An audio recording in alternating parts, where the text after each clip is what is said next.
Welcome to the Crash the Pond podcast. It is a Monday, January 10th edition of the pod. Jake, how is 2022 treating you so far? I can't complain. It's been good so far. It's been really, really good. And we had some fun Ducks hockey this past week. The Ducks actually got guys back from the COVID list, which was nice. And there were a bunch of debuts. And you know what, Felix? The greatest gift of all happened today. Oh? Derek Grant was added to the Ducks roster, which means he's probably off COVID protocol. Oh, I didn't even see that. Well, good for him. I mean, I'm happy for people. I am too. When they're done with COVID, like it's a good thing. We should cherish it. Correct. 100%. It was more so just the funny aspect of how much we harp on him that, back available for the Ducks. Yeah, shout out to Derek Grant for being healthy.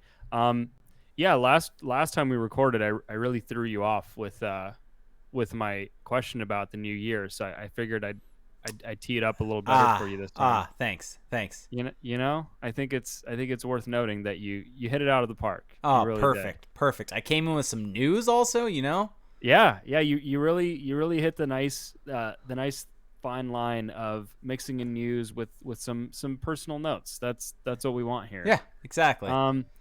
Yeah, well, so for everybody that's listening on today's show, what we're going to discuss, so the last week of games, like Jake said, there's been a lot of fun hockey.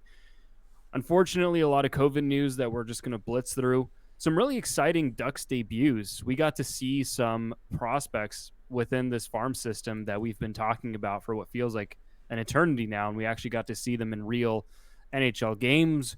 We got some Dallas Eakins, Trevor Zegras drama to talk about. Mm-hmm. So yeah, and then of course your usual rumor mill that we'll get to with the Ducks GM search and some trade rumors. So where do you want to start? I mean, there's a lot to cover here. I think we start kind of where the week almost felt. I guess it feels like it started last week, which was with the Ducks GM search. I think that broke maybe last Tuesday. Is that right? Last Tuesday or Friday? I remember I was working from home, so it was one of those 2 days last week. Yeah.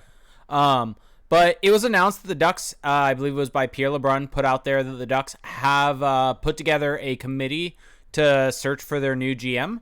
And it consists of, Aaron Tietz, Michael Schulman, who are both kind of front office men for the Ducks currently, probably more so on the HR side of this. I think you and I would both agree with that.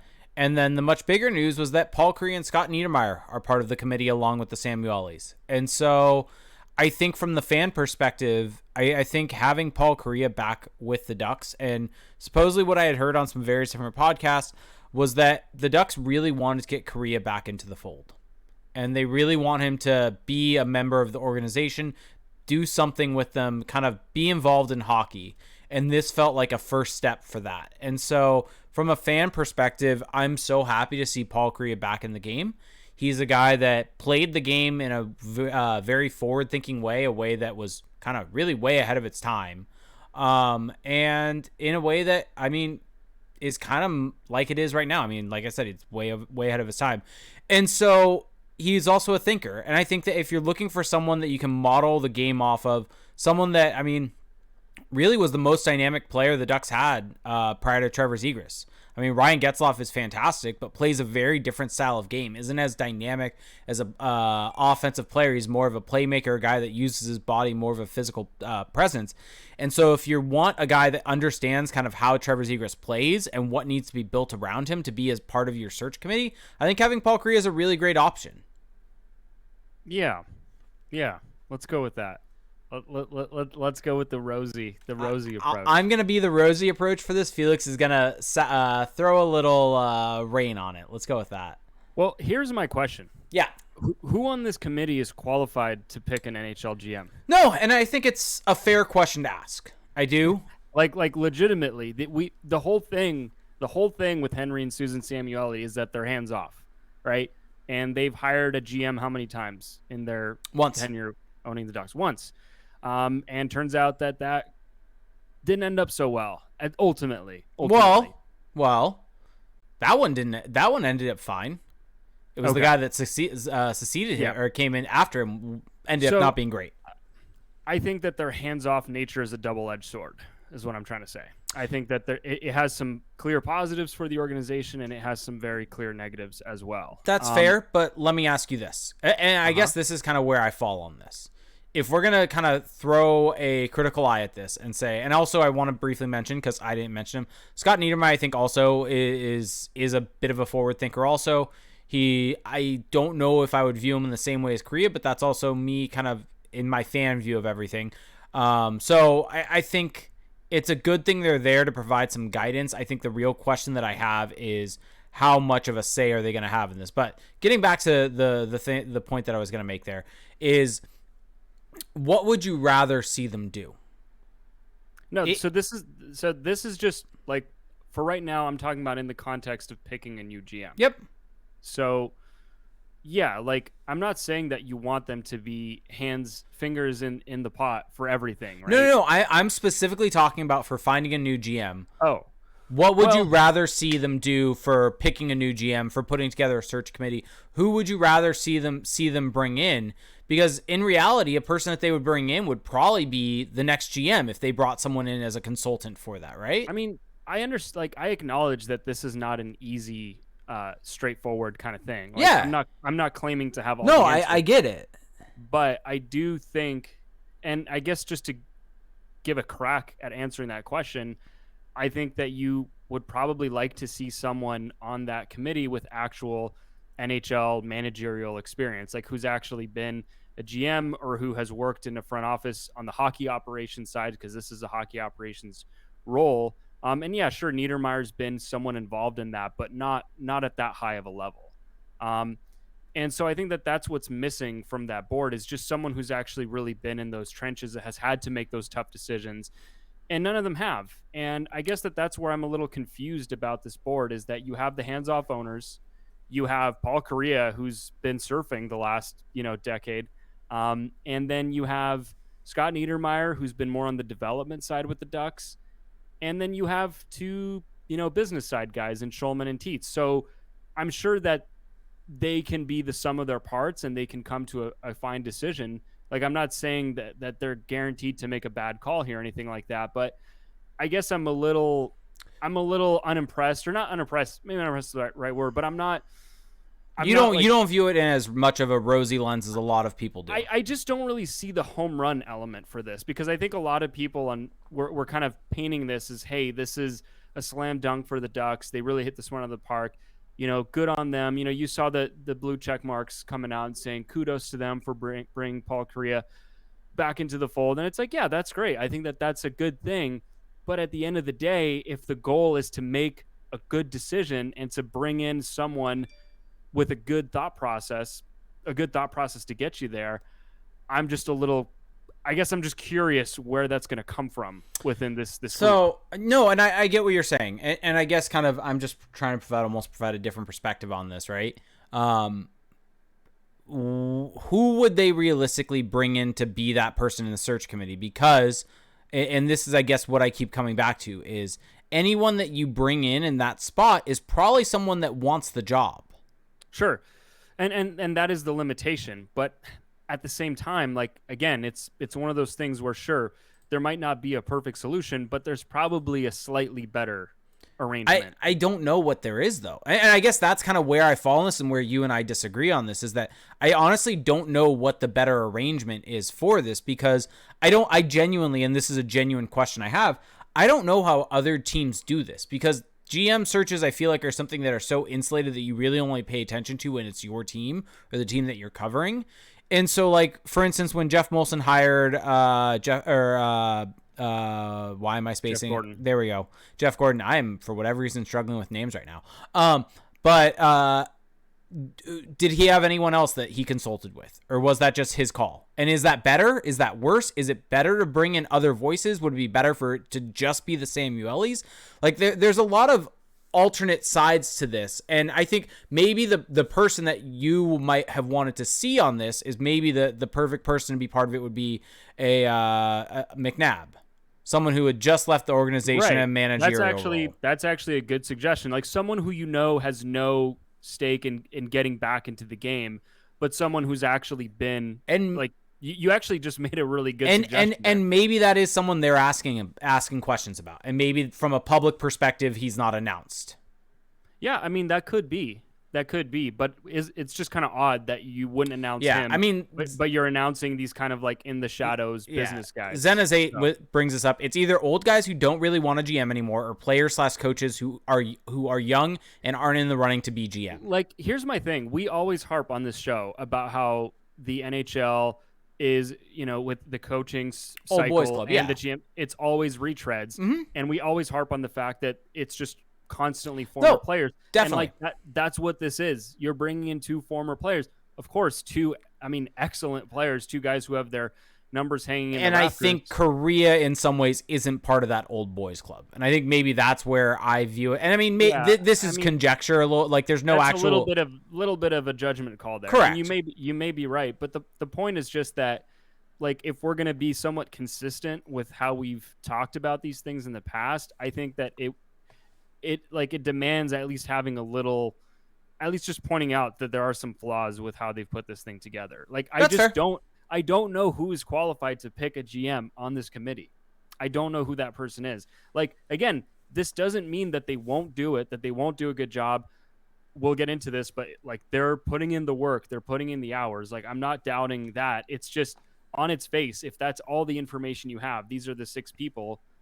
That's my objection to this committee. Yeah, and I think for me, where I'm at with this is I think we need to see what happens first with this, and maybe that's sure. Maybe that's too much of a wait and see approach, but I think it's one of those things where I think after the fact we'll be able to criticize it or be complimentary of it, and we'll really kind of know, because I think the one thing right now is we don't necessarily know how Scott Niedermayer and how Paul Kariya view the Ducks, or view hockey in general, honestly. Yeah, and that could be a good thing, could be a bad thing. Yep. Like that, and I think that it's just, it feels a little too cheap to say, like, completely wait and see. Like, I think it's from an emotional perspective of being happy to see these guys involved in the organization that have a lineage with the team. Well, I think that's where that comes from. Both of these things can be true. Like, you can be totally excited to see these guys back in the fold, to be in a position where they're, a huge position where they're picking the next GM of this team, a position that, you see guys last 15 to 20 years in those roles, around the league.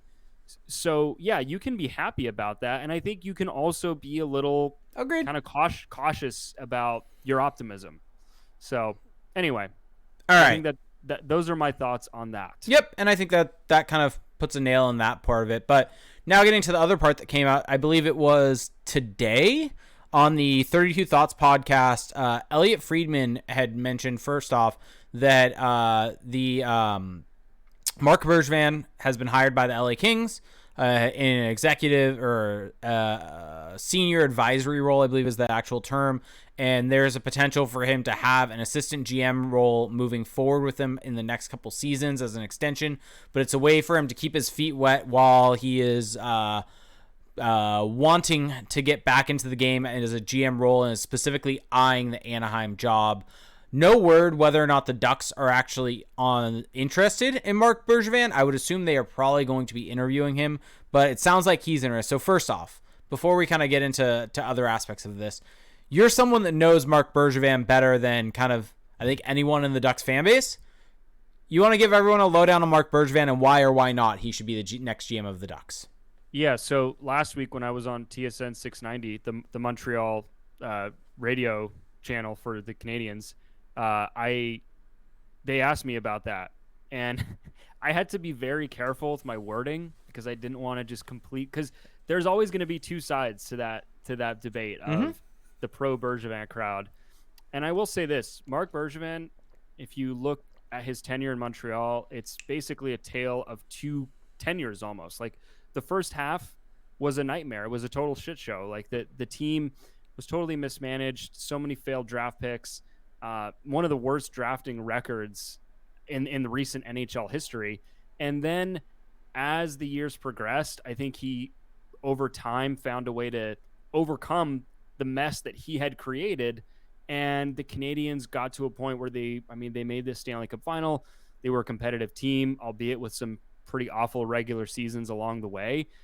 It was just always a hodgepodge. It was always a mix of good and bad. And it always felt like Bergevin was just covering up for mistakes that he himself had created. Sounds familiar.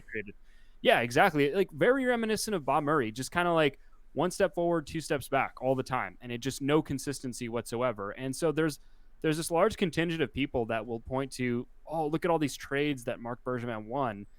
And it's like, it's the same thing with Bob Murray, right? Like, look at him winning these deals, but look at the bigger picture, like what actually happened, and never was able to get over that hump, never was able to really get a franchise player up front.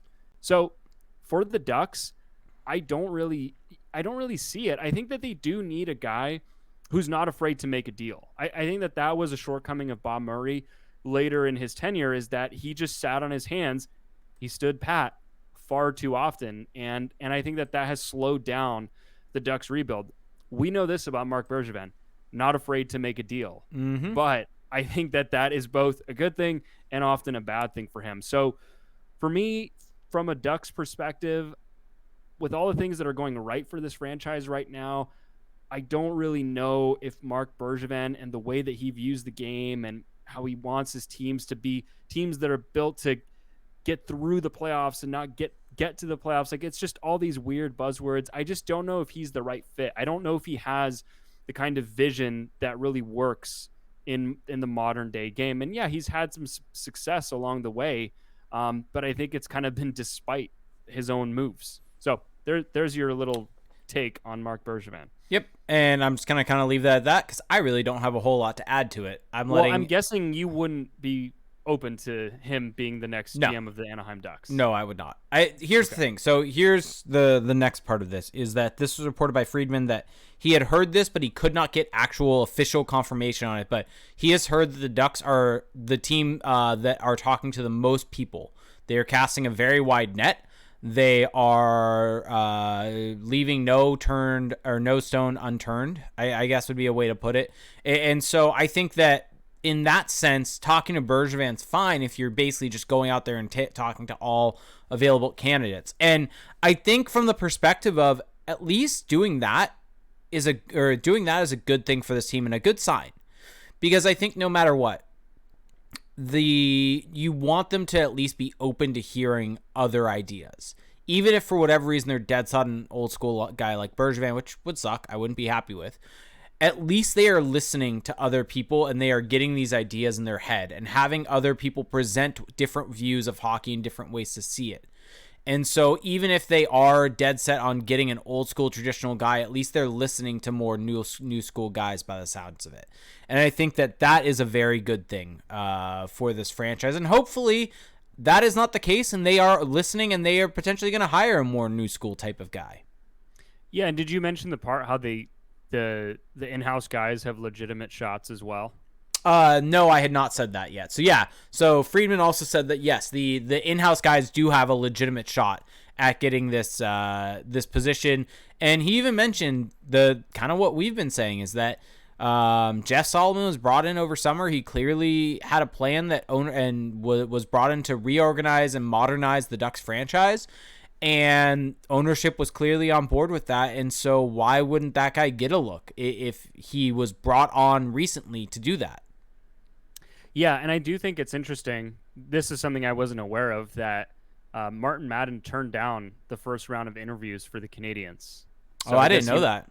I guess he was asked for the first round of remote interviews and turned it down. Yeah, this is the scuttlebutt I picked up in my Montreal radio hit. But I think that, look, the wide net thing is like, that's what you want, right? This is not the time to start cutting down the list. Yeah. Like you start wide and you narrow down. Like, I don't know if there's anything to object to there. Like, that's what you want to see.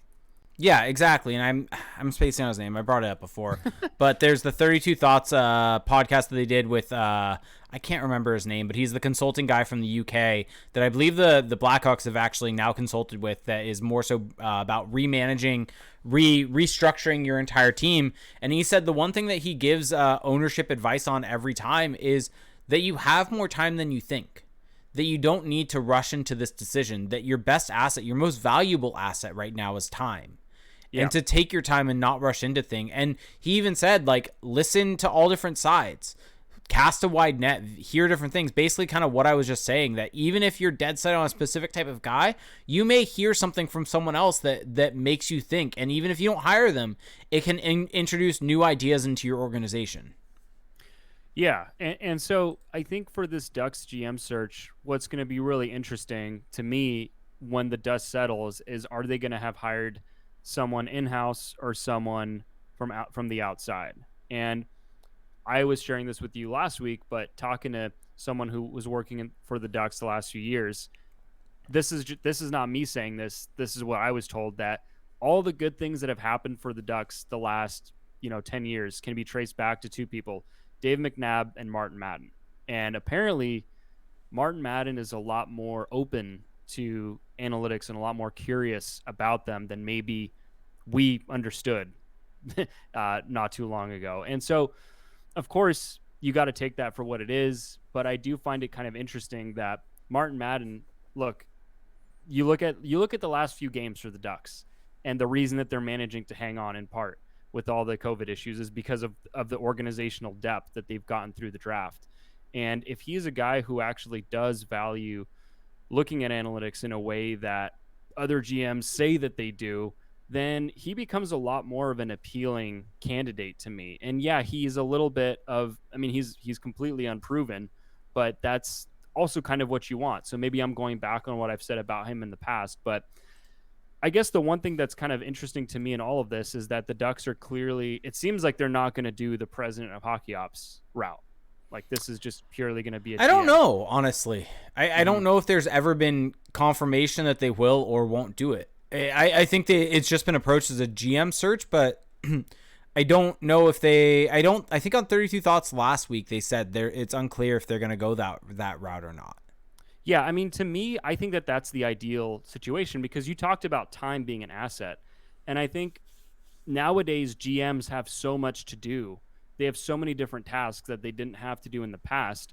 And it makes sense to try to divvy up those responsibilities. And so to me, what I would love to see, just because I believe strongly in both of these guys, would be a Solomon Madden tandem, right? One as president of hockey ops, one as GM, right? However you want to delineate that. But one guy who's more the eye for talent, and one guy who's clearly experienced just kind of running the day-to-day of the franchise. I mean, you could have both of them. I mean, I don't know if any team's ever done this, but have them be co-GMs and have a president of hockey ops over them, and hire like a Mike Gillis to be president of hockey ops. Yeah. Like, they're essentially AGMs with more power. Because the way I see it, like, I think that both Solomon and Madden have really obvious skill sets. Like, they have really elite attributes as front office members. Like, Madden as an evaluator, Solomon as just, I guess, a manager of the salary cap, transactions, contracts. And like, you need those things. You want to keep both of those things. And you want to elevate those guys, but you also can't. I guess maybe you can make them both GM. It's interesting. Like, I think the big takeaway for me from all of this is that the Ducks are in a good position as long as they kind of play this right. Like, I think that they have an opportunity here to really set up their front office for the next decade plus, and be one of the better decision makers. This is one of the most influential decisions the Ducks are going to have to make for the next decade, probably. Like, this is the hire that they have to hit, because here's the thing. The Ducks are entering their contending window next year or two. Like, this is massive. Like, this is a guy that is going to shape the Ducks contending window. Like, this is a huge deal. And for that same, on that same kind of point, it makes the Ducks job very appetizing, I think, to a lot of people out there. And I think that if there's a guy that's very set in his role as an AGM, I'm thinking like an Eric Tulsky, a guy that I keep coming back to just because he is a more forward-thinking guy, analytics-heavy guy. I think the Ducks are a team that could be very enticing for someone like that to leave their kind of more cushy AGM position to take a risk and become GM, because the Ducks are set up so well. Yeah, I mean, the Ducks they kind of have all the components right now of a team that's about to take a big step forward, right? You have the elite young talent, you have the cap flexibility, and you don't really, I mean, I guess this goes into cap flexibility, but you don't really have any bad contracts. You have some deals that you're tied up to for the next few years, but nothing that's extremely prohibitive. Yeah. So, Yeah, I mean, we there's still a ton that we don't know about this, but I think it's looking positive for the Yes. Ducks. Yep. Exactly. So, Exactly. So, kind of now that we said that, want to move on to actually some on ice talk? sure, So, let's do it. where do you want to start?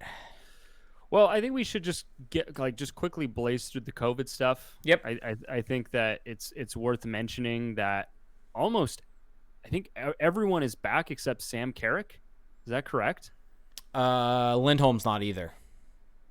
Okay, so yeah, Hampus Lindholm and Sam Carrick, but Derek Grant is back. Nick Delorier is back. Ryan Getzlaf is back. I think I saw Vinny Lettieri was sent down to the goals. Trevor Zegras is back. Yeah, so and a lot of these guys, according to Dallas Eakins at least, were not displaying huge symptoms. Some were asymptomatic. It sounds like reportedly and John Gibson is in COVID protocol. Yeah, there you go. The only guy that's really had really bad symptoms is Sam Carrick, and that sucks. Like that's kind of the thing that's hard about this is that it's great that these guys who are testing positive are not getting really ill, but at the same time, just because it's only one guy, that's still one guy too many in my book, right? Like you don't want it. You don't want to see great athletes having to deal with a preventable, virus. Yeah. And so it's kind of like it's kind of like a double-edged sword where it's nice to hear, but we shouldn't act like this is some big win. It's fortunate, but I wouldn't rest your laurels on that, if that makes sense, or rest on your laurels with that. Yeah, I mean, this is I think Sam Carrick being in rough shape kind of shows why guys are having to isolate because of how quickly it spread. So there aren't more players like Sam Carrick on the team. So yeah, I mean, good news overall that guys are getting back. Hopefully Sam Carrick can get over it, and hopefully, I mean, fingers crossed and knock on wood for him that there are no side effects, lingering effects for him that limit him. Because here's the real bummer for Sam Carrick. He's having an absolutely outstanding season. Like, he has been fantastic for the Ducks. I think, what was it? You put him in our, by the way, really fun article on Crash the Pond with mid-season grades. Or not grades, but picks for various different things. It was our hot takes, basically. Yeah. And you picked Sam Carrick as the best defensive forward for the Ducks. I mean, am I wrong? No, I think that you could make the argument for him. I personally had Troy Terry. You could, I mean, probably the objective answer, and I think I even said as much, is Terry, but it's Terry or Getzlaf it's one of those two. When you're thinking of like a defensive forward, a guy who doesn't really bring a ton offensively, Carrick fits more of that archetype, and he's been just outstanding in that role. I mean, you could even argue he's been better defensively than Getzlaf. Yeah. So, I think it's between those three. They don't play the same minutes. They don't have the same workload. But, yeah, I think it's between those three for the best defensive forward this season. Yeah. So, I mean, you hope that he's going to be all right. You hope that it's not going to be a situation where he's dealing with this long term, but that's all we can do right now is hope. Yep, exactly. And so we had the very fun game against the Flyers that was basically the San Diego goals and the Troy Terry hat trick. I mean, that's the thing. That game started off kind of like, okay, well, this is going to be a bit of a snooze fest with the depleted roster, but then you have Troy Terry picking up a hat trick, Sonny Milano getting on the board, and just another great reminder that Troy Terry is very good. I mean, there you go, folks. There you go. Crosses the 20-goal threshold. Does he hit 50 goals? No. Do we even acknowledge does he hit 40 though? I think 40 is a real possibility. Yeah. Well, he's on pace for more than that. He's on pace for like 47. Yeah, but we know his shooting percentage at some point is going to fall. Or maybe true for an entire season. For a season it can stay up there. Yeah, so DB Lowry saying he hit 60. I mean, the thing is he just continues to play so well in all three zones, and it's just a joy to see. It's so much fun to watch, and I think the thing that's so impressive is he's been able to do it, and he had a little bit of a rough stretch without Getzlaf, but it was only for like a game or two, and I think what was so impressive was that he was still able to find some chances without Getzlaf, and I think that you saw that in this game. And what, like you said, Sonny Milano, I think has not gotten enough praise for the work that he's done this season. And I think that he's up there also for the most improved player. Granted, didn't play at all last year. But one thing I want to ask you about, this is something I've kind of been going back and forth on with Milano. because I think in some ways Dallas Eakins doesn't do him a lot of favors with the way he plays him. Like at the end of and we'll get into this a little bit more, but at the end of last night's game, didn't play him or Zegras a lot in the final 10 minutes of that game. And it feels like Milano's the first guy to kind of get shuffled around and put into worse spots when something goes wrong. And he's kind of the first chess piece to fall, the first pawn to fall for Dallas Eakins. But then again, on that same note, Dallas Eakins said he had a really tough sit-down conversation with Sonny Milano at the start of the year and said, we need you to be better in the defensive zone. We need you to be stronger in the defensive zone. And if not, you're just not going to make it. And I think Milano certainly has done that. And not saying that he hasn't been good in the defensive zone last year or 2 seasons ago, because he actually wasn't horrible, but there just wasn't enough sample size. But in Columbus, there's a little bit of the defensive game from him that could be questioned. But he's just been excellent all over the ice. What's been so impressive from him is his ability to get back in the zone. He's typically the first guy back on the back check for that line and is really strong on stick lifts in the D zone that can help to get the puck out of the zone in transition. Yeah, well, so I guess with Milano, Dallas Eakins did move him to on a line with Getzlaf and Terry. He did, but then he replaced him with Comtois late game. Yeah. I mean, I think Sonny Milano's been one of this team's very best players. Like, I think you can make a case he's been better than Zegras. Like, I don't even think it's crazy to say that. Because if you compare Zegras and Milano's stats and their on ice impact, like, it's not even really close. Now, of course, it's hard to separate those two guys and their individual impacts because they've been joined at the hip basically all season. But I think that Milano has really brought out the best in Trevor Zegras, and he's really lit him up in a way that we just hadn't seen from Zegras before. And I think that for right now, I am willing to make the hot take that Milano is maybe more of the driver on that line. He's older, right? He's just more filled out. He's more developed, and he has a very high skill level. And I think that's perfect with a guy like Zegras. Yeah. Because he has the physicality to kind of get around the ice with a guy like Zegras who's not all the way developed in that respect. But he's also got the skill and the creative mind to keep up with the Zegras. And that's the important part. That is the big differentiator. That is what has been getting the Ducks full value from Zegras. This is a complete tangent right now, but that's what we do here. Do you want to go ahead?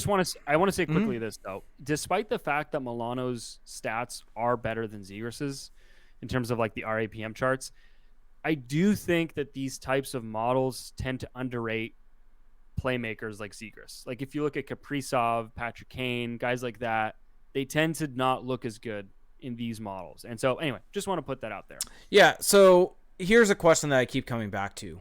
Should the Ducks just say screw it and load up a line and do Terry, Zegras, Milano? Well, I guess what's the trade-off there? The trade-off there is that you're losing a productive winger for Ryan Getzlaf. Granted, you're going to then have Comtois and Raquel there. And Getzlaf and Raquel have worked well together. Yeah, I mean, I guess that like you're messing with something that it's almost like if it's not broke, don't fix it. But then again, they took Milano away from Zegras, so... Yeah, I think that they're really trying to get Comtois going. They're really trying to work him back into that top six. True. And look, he scored against Detroit. I still don't completely know what the future holds for Max Comtois, and I don't know if that's in the top six or if that's maybe more on like a third offensive line. But he has that scoring touch, and if he can just find a way to keep it together, he remains an interesting player. So yeah, I mean I think that's an interesting option, like late game if you're trailing to just load up, and then you can have Getzlaf, Raquel, Comtois. I just don't really like right now the way that the Ducks top six is set up. I don't really think there's a bad combination. Yeah, and I think that's the key aspect. As long as it's those six guys, and I mean I'm probably blanking on someone else right now, but there's not really a bad combo in there. Yeah, and once Adam Henrique gets back, he can also slide right in there also. Exactly. Yep. And so I think we're good with the Flyers game. Do you want to touch it all on the stuff from Thursday, or we want to just glide right past well, it? It ended up being a moot point, but yeah, I mean, Dallas Eakins told Trevor Zegras that he wasn't going to play on Thursday against the against the Detroit Red Wings, and he hadn't played in over 2 weeks. was coming out of COVID protocols, so hadn't even been skating, had been asymptomatic, got in that morning skate that day, but Dallas Eakins told him, you're not playing. Reportedly, I actually very publicly, the Ducks broadcast was talking about this. Zegras did not take well to that news. They had a bit of a match, a bit of a shouting match between the two. And I think I see both sides. I see both points from the involved parties here. I think that Trevor Zegras has a right to be furious because he's probably feeling, I mean, he's 20 years old, right? He's in his physical prime. The guy probably doesn't even get hangovers yet. So he's probably feeling like $1 million. And by all accounts from previous reports from Dallas Eakins, Trevor Zegras felt outstanding, didn't have any symptoms, seemed like he would have been ready to go right away. Yeah, so you put him on the ice that morning, and he's probably ready to go. But I can also see it from the big picture of the organization, which is, he hasn't played in that long. However great he feels, there's probably a statistically higher injury risk in this game without the build up to it. So, and he is just so very important to this franchise that you don't want to risk that. So I kind of I don't think anyone has the wrong intentions here. I just love the fact that Dallas Eakins finally came out and said that he basically sees Trevor Zegras as his child, and that he had a parenting moment. And it's Dallas, you didn't have to say that. We've kind of picked up on that. And I think that was my biggest frustration with this in the moment was it felt like it was yet another situation of Dallas Eakins using the kid gloves with Trevor Zegras. And we've seen it so many times in the past with not wanting to put him out there in the defensive zone last year. The whole thing with taking him off the ice for any D zone draw when he was playing wing, and even starting him on wing and limiting his minutes and barely playing him when the Ducks have a lead even right now, barely playing him when they're tied even right now because they're trying to defend a lead, and just kind of all the little things lead up to when this happens, feeling like it's yet another moment of them treating him with kid gloves.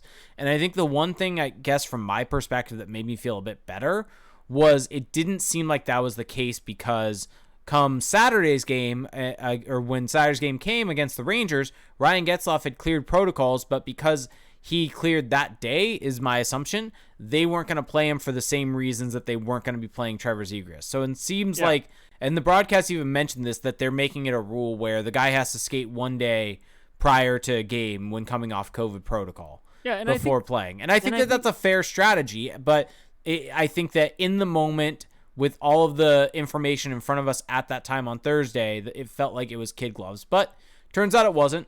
The information, the initial reaction by some people, aka me, was wrong. Yeah, you had a rough day on Twitter. I did. Whatever. Well, it is what it is. I think that it's a defensible position from the Ducks. Even if it's in line with what we've seen from Eakins in the past, it's probably not purely an Eakins decision. I think that there's probably a bigger organizational input than clearly they have this rule, right, for guys coming back. So I had a similar initial reaction to you, but I kind of quickly, I guess, simmered down and was okay, I see the other side, and I think the other side is pretty reasonable. It's a crazy, weird season. The schedule is going to get crazier and crazier. There's maybe no need to push it for this game, even though you're in this tight playoff picture right now. Every game is really important. The Red Wings are a team that conceivably you feel like you can beat. You probably want to ice your best lineup possible. But because of the Ducks and all of their onslaught of positive COVID tests, that game was postponed to Sunday. So it all ended up being for naught. All of the hand-wringing on Twitter ended up being completely a waste of time, which is maybe a good lesson, right? I put out the tweet that Trevor Zegras can't be scratched for a game that's not happening. Yeah, well, I think the NHL just realized, okay, we want the Raymond Zegras. Yeah, exactly. But do you want to say anything else about the Flyers game? Because our good friend Jessica from Beer League is in our chat, and she's like, "Can we not talk about the Ducks Flyers game at all, please?"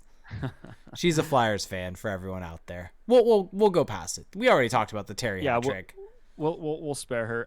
Although the second Terry goal was fantastic. Yeah. But yeah, and then as far as the Rangers game, so this was Saturday's game. I think that this was kind of a weird. I don't know how to pronounce the word. How do you pronounce it? Do I embarrass myself? I don't even know what word you're talking about. The Rorschach test. Rorschach test. Rorschach test. That's the one where it's like, okay, like you've got. What do you see in this? Yeah. Yeah, exactly. I feel like there were some people who saw the Ducks' worst game of the season, right? Like they just went completely limp in the second half of the game. And there are other people who I would say would be more like you, who looked more at the numbers and were like, yeah, they were mostly fine for the first two periods and then just kind of, again, went limp in the third period. And so I guess having now had more time to think about it, what's your takeaway from that game? First off, we'll get to this in a sec, or more in depth on this, but Jakob Perreault made his NHL debut, so congrats to him. I could kind of see that coming because we got some information on Thursday that both Tracey and Perreault were, and I believe the Ducks broadcast even said this, they were both set to make their NHL debuts against the Red Wings on Thursday. And so Perreault got called up to play on Saturday. Played with Milano and Zegras. Yes, right? Yes, he did. No, was it Raquel and Zegras? Milano and Zegras. Yeah. And so he played with Milano and Zegras. I think my opinion on this game has kind of remained the same. The only thing that I'll kind of change slightly is I think that the first two periods were fine from the Ducks. And even the very beginning of and I think that maybe the very beginning of the third, but not really. But the first two periods were fine. The Ducks got their chances, and I'll even throw it up on the screen right now so everyone can kind of see the expected goals flow chart. The issue for this game was really in the third period. In a tie game, the Ducks just straight up flatlined. And they didn't generate anything for it 5-on-5. And then it gets even worse of a picture when you go to all situations so you can see what happens when the power plays happen. And that's when the Rangers really kind of start separating themselves from the Ducks. And that really is kind of the story of this game, because you look at the stark difference from this chart to the one that I was showing prior.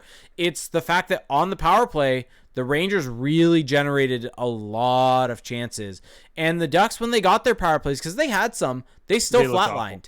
And so this third period, and this kind of, I think, goes to a bigger topic that we'll get to later, but I feel like the Ducks, when they're tied, they really kind of sit back a little bit too much. And granted, they were trailing for most of this third period, but it almost felt like indicative of that strategy there.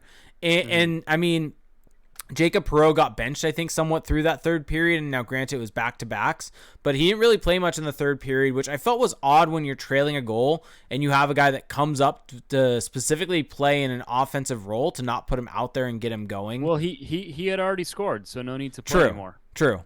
Exactly. Scored an own goal. Puck went in off him. And so this just felt like a weird game where the Ducks played an okay first two periods, and then they got chances and they got some looks in that, especially in that second period, and they just kind of missed the net.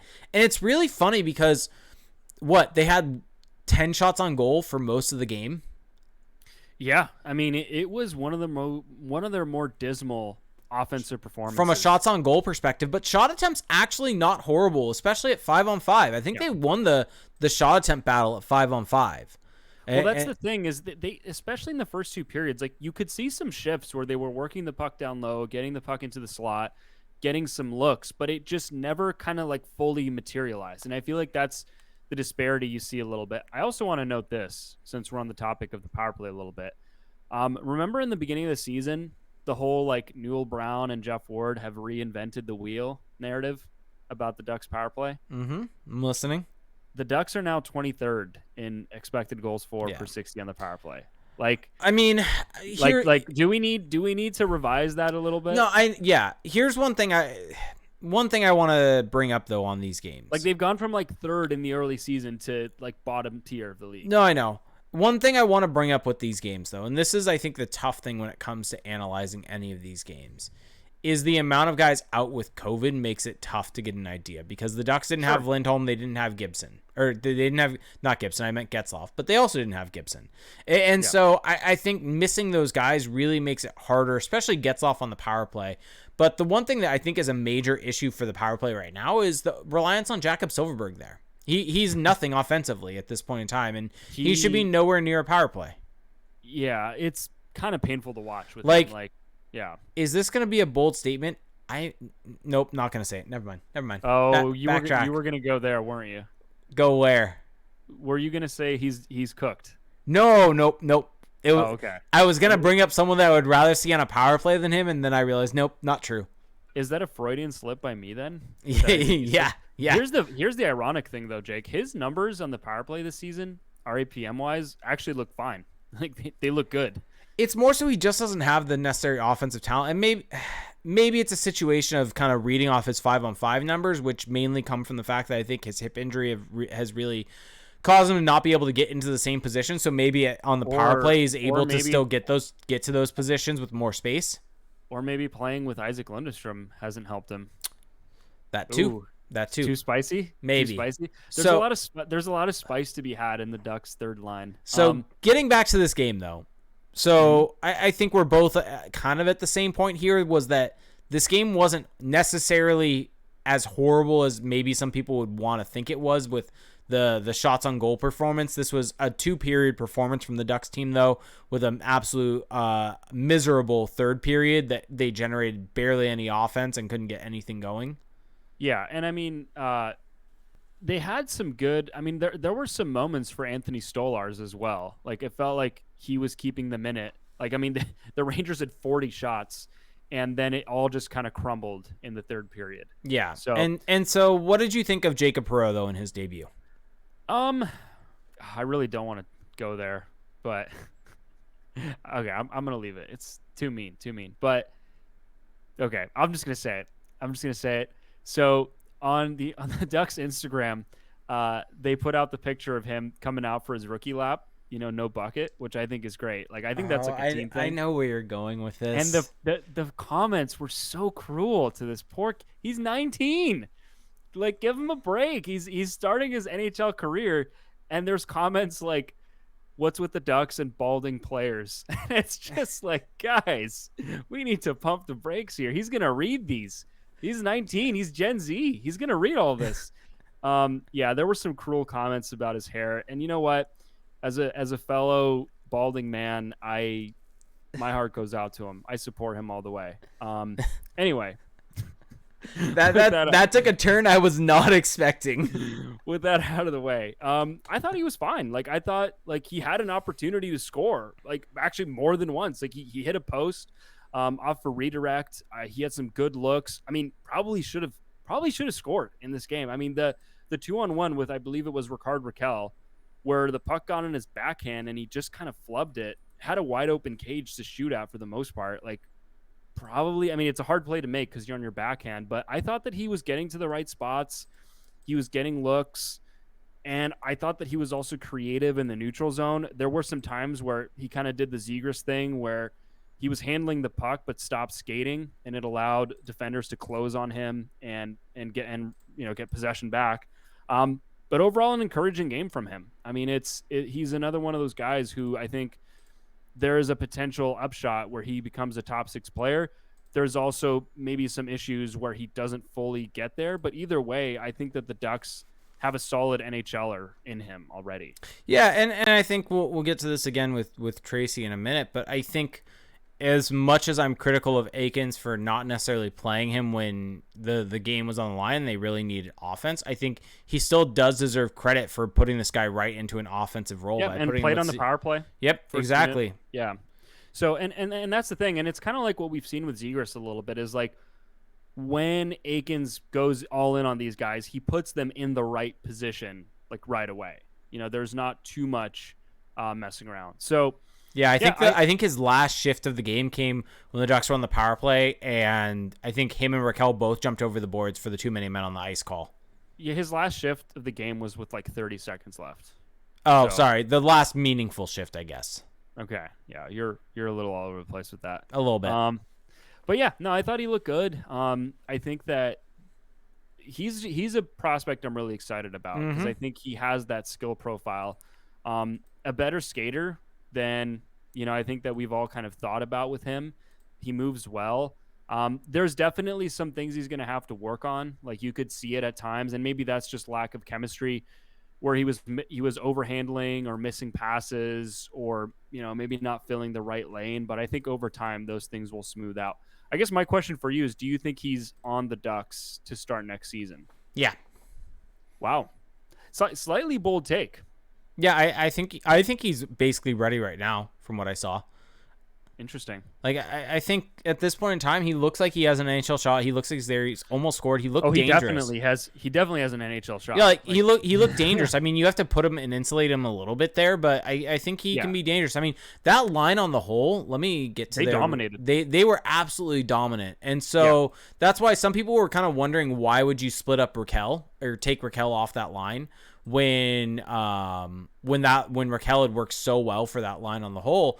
But, I mean, the reason you do it is to try to get an offensive guy in a good spot. And, I mean, Sonny Milano at 82% expected goals for percentage, Jakob Perreault at 79% expected goals for percentage, Trevor Zegras at 73% expected goals for percentage. So they were really good in this game and really didn't have any offense come against them when they were on the ice. And so, I mean, they were one of the few lines through the early going that actually had offensive zone time. Yeah. Like where they actually had a cycle going. Highlight of the game, though, is Trevor Zegras trying the flying Z again. Yeah. 100%. Does it count as a flying Z attempt, though? Because there was no shot that was going to work. Like I think it was Milano that was in front, or was it? No, it was Perreault, but I think he's just putting it there because Perreault's there and he's hoping maybe it will land. And I think he was just hoping for a bounce. Like I don't think he was actually trying the flying Z. Well, I think he's just putting the puck in front of the net and seeing what happens. I mean, it's no different than taking a shot from a bad angle. Yeah, well, because like after the game, there was that quote from Georgiev, the Rangers goalie, and I guess someone. I missed this. Well, they asked him like, "Oh, were you happy with that you were able to block Zegras' attempt?" And he was like, "Yeah, it's something that we're prepared for, that we saw it coming, blah blah." And it's like, I don't even think that he was trying for that. Like, I think you guys are just taking this kind of. You're trying to claim this W that's not really there. Mm-hmm. So, but yeah, I mean, I think that this game again, it was an interesting Rorschach. I don't know why do you keep saying this? We also should say that Bo Grew came back into the lineup in this game for the Ducks. He played. Really? He played 6 minutes. He played. No way. I'm gonna have to go back and check. I did not see that. I was told he was. Anyway, let's carry on. Okay. Let's carry on. Okay. Before I lose some, before I hurt the game. There you go. Moving on. Oh yeah. By the way, this is really dumb that I even air this, but I tweeted sarcastically, like obviously sarcastically, that Trevor Zegras. Like I put after the Zegras like flip attempt, I was like, "Oh, Trevor Zegras hurting the game yet again." SMH, like obviously a joke. And someone replied to me like, "No, he isn't." And I'm just like, "Oh my god! Like, do you actually think that I think this? How dumb? How dumb do you have to be?" Anyway, I just had to air that. So make sure when Felix says a sarcastic comment to reply to him seriously. Guys, please, I am on your side. Please reply to him seriously. It will make him so happy. This podcast is just becoming like my therapy for hockey, I think. Anyway, moving on to Sunday's game against the Red Wings. So, fun game. Yes. So basically, Jakob Perreault was sent back down. That would have been 3-3 for him, including back-to-back NHL games. So I believe the plan all along was to not have him play in this game and have Brayden Tracey. The only issue with that was Brayden Tracey played Friday and Saturday for the goals, so this was 3-3 for Brayden Tracey. But Tracey was called up and put right into the lineup. Ryan Getzlaf returned to the lineup also, and Lukas Dostal made his NHL debut. This was a really fun game because I feel like there was just a lot of like fun moments. Yeah. Right? You had first off, you had Trevor Zegras with a really nice power play marker. I really liked the passing kind of interplay between him, Fowler, and Raquel. Yep. On that play, because you could see that they were really trying to get the best shot possible. Like they had opportunities to shoot before that Zegras one-timer, and they didn't. And I think that that's like more than anything on a power play, you can talk about scheme, but talent is what trumps everything. And when you have a Zegras and a Fowler and a Raquel just going to work, like you're going to get good results. And that's what happened there. And then, Troy Terry getting on the board. The only one who thought he had scored in that moment. How Yeah. does this keep happening for the Ducks, by the way? I don't know. This is like the second time in a week or a week and a half. Something like that. And then, I mean, maybe this Also, not the story great feed from Sonny Milano there on that goal. Yeah, I mean, that's what he does best. Yep. This hit guys in the slot. Also, Ryan Getzlaf returning to the lineup, which is a big for the Ducks. But I think the second biggest story of this game to me was Max Comtois getting his first goal of the season. Yep. Like, I wasn't listening, but apparently there was a reference to Max Comtois' confidence after that goal and how he's looking like a more confident player. I'll just say this. It's possible for guys to score just because they're playing better, like just because they're making better decisions, or they're just getting luckier. It doesn't have to be this like psychological examination every time. Anyway, here's one thing though on that goal. I mean, it was a nice play by Comtois to drive the net. I mean, I think that's what he's going to have to continue to do. But the assist by Ricard Raquel, I don't know if you've looked back at it or if you saw it, or if you watched the game even. I did watch the game. Don't worry. But the between the legs one touch and then the pass right onto Comtois' tape.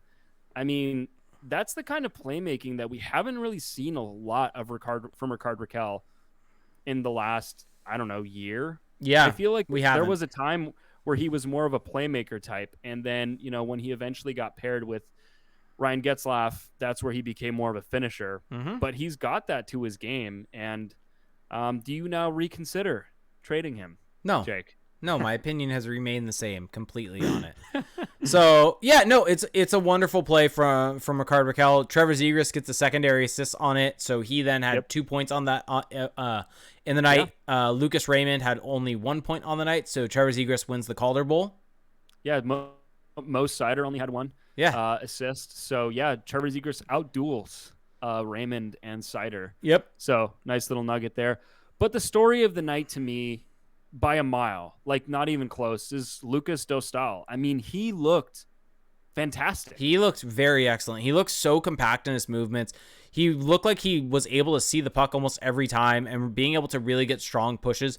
I think the only goal that maybe wasn't the best one for him to allow was probably the third goal. There was a slight tip in front by Kevin Shattenkirk, and that's one where you want to see him push into that shot, so even if it gets tipped, it's not able to necessarily find a hole. And so I think that's my only complaint. But he looked excellent. He looked like he was square to the puck. And yeah, he was really, really good and kind of exactly what he had been hyped up to be. I mean, Kat Silverman we had on the pod, what was that, year and a half ago now? Something like that? Yeah. Really was pre-2021 season. Yeah, was a big fan of Lukas Dostal and really hyped him up.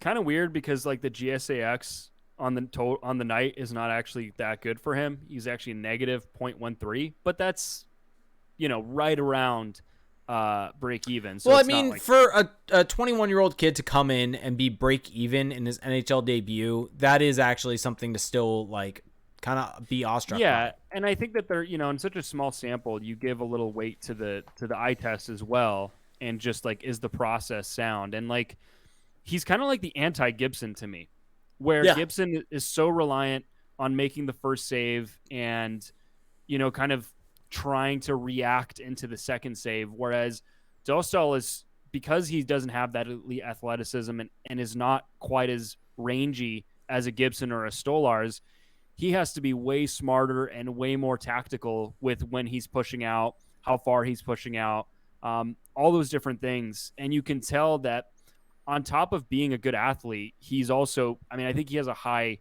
like hockey sense, and it's kind of a hard thing to really quantify for a goalie, but he was just playing some scenarios where he looked like a veteran. I mean, there's like, there was a play where there was a puck in the corner on his right. So he's hugging the post on his blocker side, and the puck comes out to the top of the circle, and he just perfectly pushes out from his post to the top of the crease and makes a save, gobbles it up, no rebound. And although that maybe looked routine, it's pretty hard because if you over push off of that post, maybe you're off your angle, you get scored on short side, or if you make the initial save but then cough up a rebound, it goes flying out and then maybe it's a goal or another chance. So just little things like that. I thought he did so well. And it goes to show, once again, the people that were harping on his size, all the way through, saying how that's like a limitation. Just stop. Stop with the size thing. He's no more. 6'1". Well, he might not be 6'1", but regardless, it doesn't matter. Wow, now you're questioning the measurements. Well, hockey height. Like, I acknowledge that there's some fudging of the numbers with that. Fair enough. But even if, let's say, he's 6'1", right? Like, that's not short. I wish I was 6'1". Yeah. And so, like, let's just stop with the size thing. Let's just grade the guys on, like, literally how well do they stop the puck. I'm pretty sure that's the only metric that matters. And there was that excellent stretch from him in overtime where Terry and Raquel and Drysdale were stuck on the ice for, like, over 2 minutes. And Dostal made just some amazing saves there. Yeah, it's funny because, like, I grew up as, like, a goalie fan. Like, that's what kind of got me into playing hockey, was being a goalie. Because all my favorite players when I was a kid were goalies. And so I haven't really geeked out on goalies in a long time because, I don't know, it's just, like, kind of moved on from that. But watching this new player, this prospect, kind of brought me back to that a little bit. Kind of, like, nerding out on the technique, seeing a different style. It was just cool. And I think it's just one game that possibly means nothing, right? Yeah. But it is kind of interesting to think about now if you want to extrapolate it further with Gibson and his contract, and what do you do if Dostal does become a guy who's potentially an NHL starter? I guess there's some questions there. Yeah, definitely 100%. And the Ducks ended up getting the win in this game in the shootout. And one game. I mean, what a way to win your first NHL game. Yeah, exactly. Like, to have to come up huge in 3-on-3 overtime. Like you get put through the absolute ringer. You got to survive 3-on-3. You got to survive a depleted roster a little bit. You got to survive the shootout. I mean, just like a really cool moment for Lukas Dostal. Yeah, and he even said, like, after the game, that when he was giving out the stick as the third star of the game, he had tears coming down his face because, I mean, it's an emotional moment. And it's nice to hear a guy be honest about that, honestly. And goaltending is not the same as it's you're playing a different sport, really, when you're a goalie, and you have to hold it together for the entire stretch. Like, as a skater, you can have a bad shift, you go back to the bench, you have a drink of water, and that's it.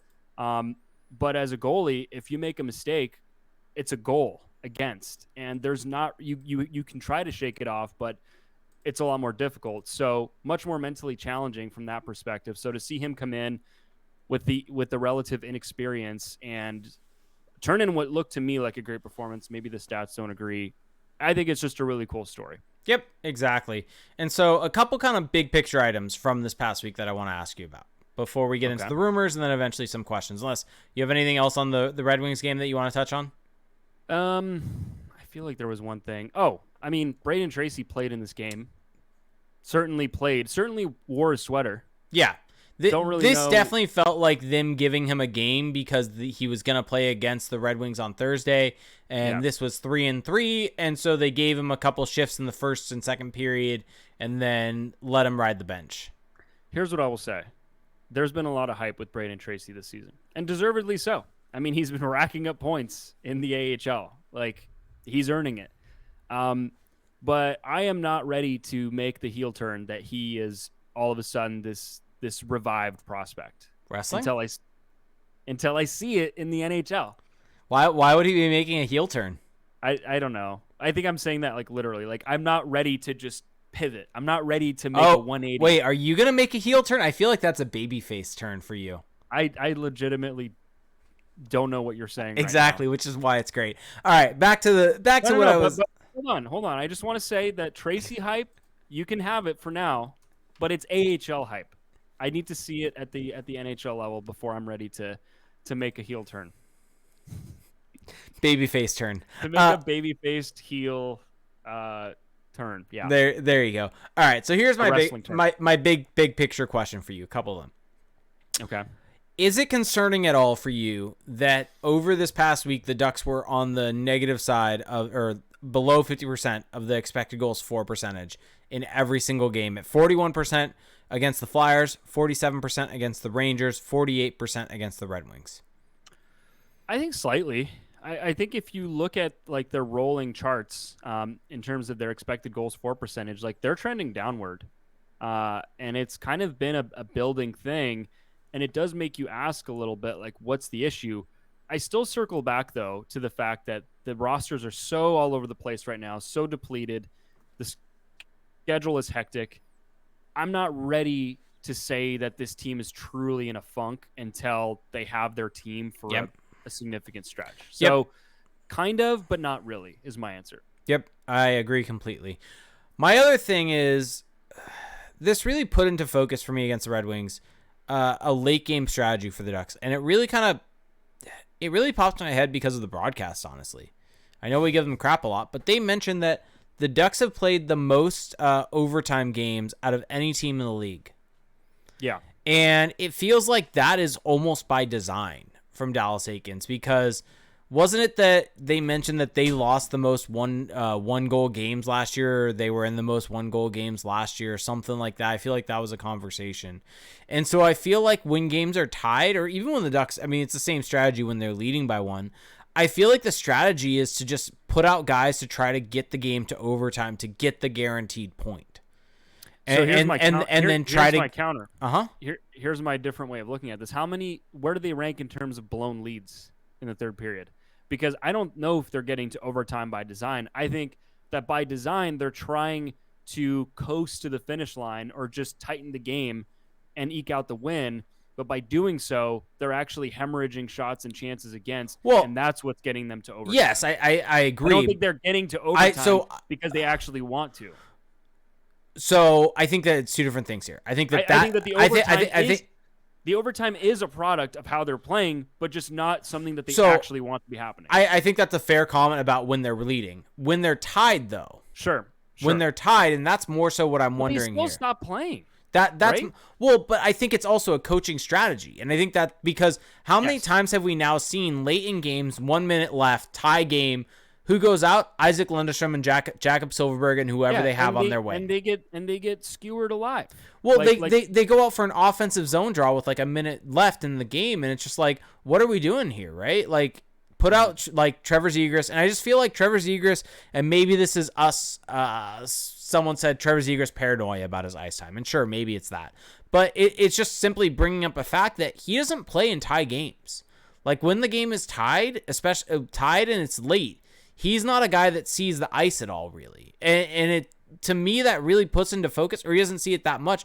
That puts into focus the thought that the Ducks aren't trying to win these games. They're trying to get them to overtime to get the guaranteed point. And while, yes, that is, I think, a decent enough strategy from a points accumulation standpoint in the regular season, that type of strategy is not a long-term strategy for success, not only in the league, but in the playoffs also. Yeah, so I have some thoughts about that. I think that they are playing this way maybe to eke out the points because that's what the incentive is, just the way that the standings are structured. Yep. But I also think that this is just an assessment of the players involved. I think that they see Isaac Lundestrom and Jakob Silfverberg as better options when the game is in the balance than a Trevor Zegras or a Sonny Milano. I mean, the numbers don't lie. Isaac Lundestrom has more ice time when the game is tied this season than Trevor Zegras. Like, that is a fact. So that should tell you that when the game is tied, when things are tight, Dallas Eakins sees specific players as safer, quote unquote, than others. And the reality, though, is that when that is happening, the opposite of what he views as these players are is what ends up being the case, right? So he sees Lundestrom as the safer guy, sees the Silfverberg as the safer guy, but it ends up being the opposite. They end up getting outplayed. They end up getting scored on. I mean, in tied situations, right? They're like 20. Well, in tied situations, the Ducks are 24th in the league in expected goals for percentage. Yeah. Well, I mean, if you just compare their numbers when they're tied, I mean, get this. Isaac Lundestrom, when the game is tied at 5-on-5, expected goals for percentage, 39.6%. Like, the Ducks are getting caved in when he's on the ice, when the game is in the balance. Same thing with Silfverberg, 40%. Like, it isn't working. Like, whatever the assessment is on these guys, maybe it's the way they're being asked to play. Maybe they're being asked to play more in a shell where you're just sitting back and trying not to give up a chance. you're giving up too much offense in the process. You're taking too much value off the table, and it's working against you. We've talked about this in the past. This is nothing new. Yep. Now, compared to Trevor Zegras, when the game is tied, 59% expected goals for percentage. Like, I wouldn't really argue for him to be like this guy who should be playing all the minutes when you're tied, but like at least keep him in the normal rotation. Like, don't go out of your way. Yeah, don't try to reinvent the wheel. And I think when the score changes, I think that's my biggest thing here is like, I get it if you want to just keep rolling your lines, but if you shorten your bench to just 2 lines when you're tied in a game in the last 10 minutes, it just doesn't make sense to me why you would do that and leave one of your best offensive lines on the bench. Because at the end of the game last night, what they ended up doing was they would roll out Lundestrom, Silverberg, Delorier, Comtois, Getzlaf, Terry. Yeah. And bench Milano, bench Zegras. And it's just, I don't know, it just doesn't make sense to me. I mean the numbers are so hilarious on this, and this is all per natural stat trick, but if you look at the expected goals for and against per 60 at 5-on-5 when tied, Isaac Lundestrom, 1.8. Trevor Zegras, this is goals for. Trevor Zegras, 3.1. Like, we're talking almost double, right? Mm-hmm. And then expected goals against, like, this is the kicker to me. Isaac Lundestrom, 2.8. Trevor Zegras, 2.2. Like, not only is Trevor Zegras better offensively, but he's better defensively. Like, there's no argument for this strategy. Yep. Give it up. Yep. Throw it out the window. Agreed. Crumple it up. Yep. So when they're tied, I mean, here's where I fall on all of this. Play your best players the most minutes. Yeah, or just don't try to don't completely change your game plan to the scoreboard. That's also true. I think if you just keep playing, like if you're leading or if it's tied, you're probably playing decently well. So just keep playing that way. Like, I acknowledge that Lundstrom's numbers might not look the same because of the way he's being asked to play, but the results are what they are, and we can't dismiss that out of hand either. Yep. So. All right, on to the final topic before we get to questions.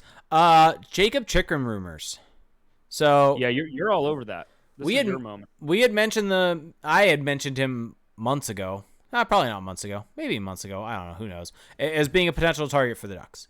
And it was mentioned by Jeff Merrick on the weekend on the 32 Thoughts, I think, segment on Hockey Night in Canada that teams are checking in on him, and he views the package as being potentially very similar to what Brett Burns got from Minnesota, which was at the time Devin Setaguchi, Charlie Coyle, and a first-round pick from the Sharks.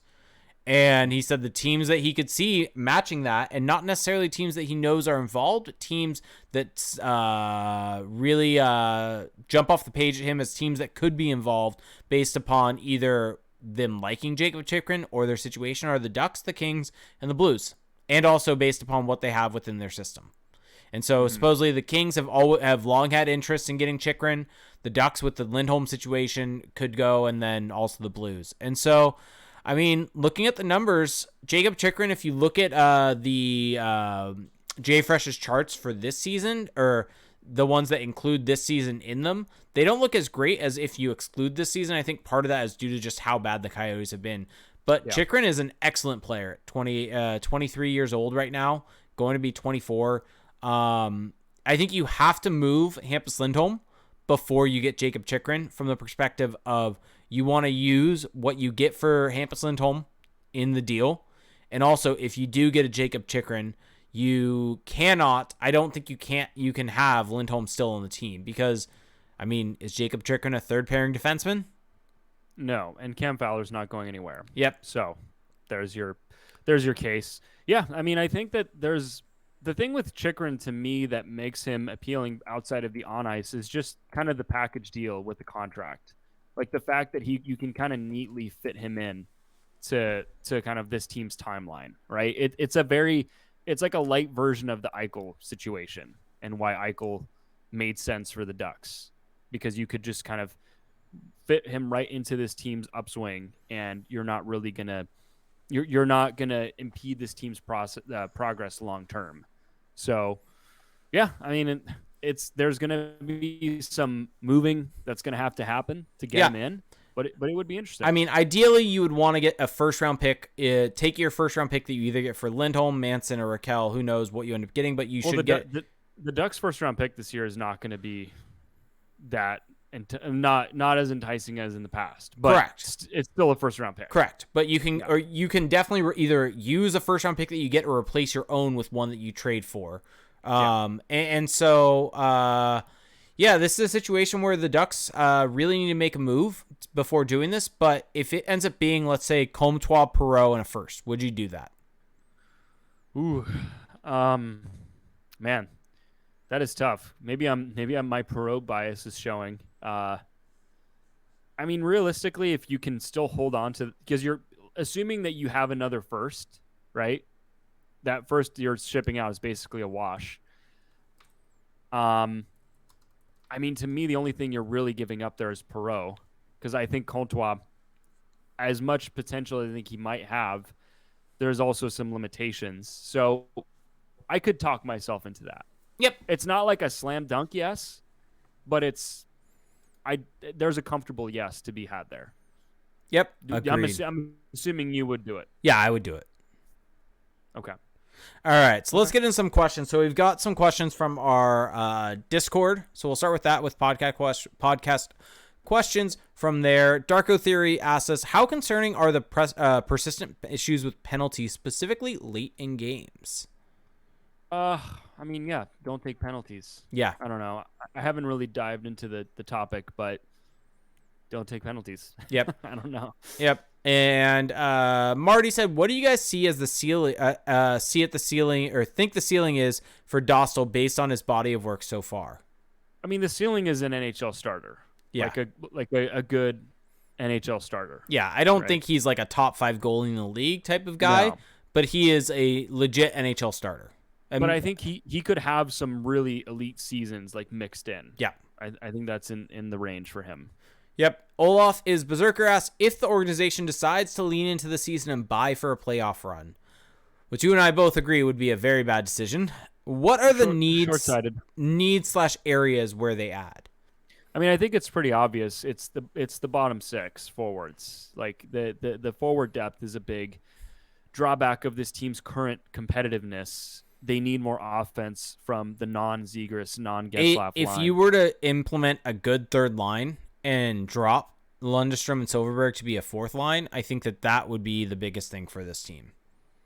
Yeah, if you just had like a quality NHL like veteran third line, like just kind of your late 20s, early 30s guys who are just good right now for like a playoff run, that would make this team a lot more resilient, because you see it in these games. Like and this is something I wrote about in our roundtable, like, or no, actually not. This was for another site, but wow. So someone asked me like, what if the Ducks don't make the playoffs, or like if they struggle down the stretch, what will be the reason?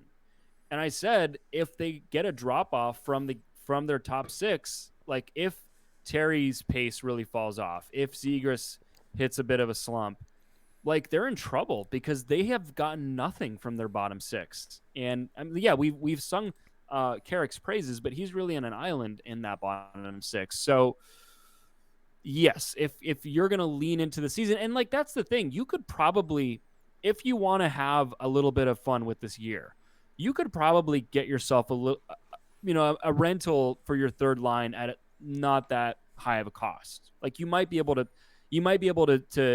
have the best of both worlds here. Maybe it depends on the cost, but that's what I'm saying. Yep. Like you're not giving up a second, you're not giving up a first. But if you can get like an undervalued guy for a third or a fourth, that's probably fine. Here's a question on the Chychrun thing. Going back to that, because why not? You're just obsessed. Well, because that is a buy. That is the buy. That is the move. That is a rebuild and buy move all at the same time. Someone get Jake a Chychrun jersey. Wild Wing jersey. Jersey. That would actually be amazing. Great idea. Great idea. No. So one thing that was brought up actually on him was that Jeff Merrick thinks the Coyotes are potentially going to want to get a goalie back for him. A prospect goalie. Would you do Dostal in a deal for him? I mean, that's a hard question, because I think Dostal gives you the flexibility of potentially trading John Gibson down the line. Mm-hmm. Now, I've been on the record saying that I think goalies are probably more replaceable than we acknowledge.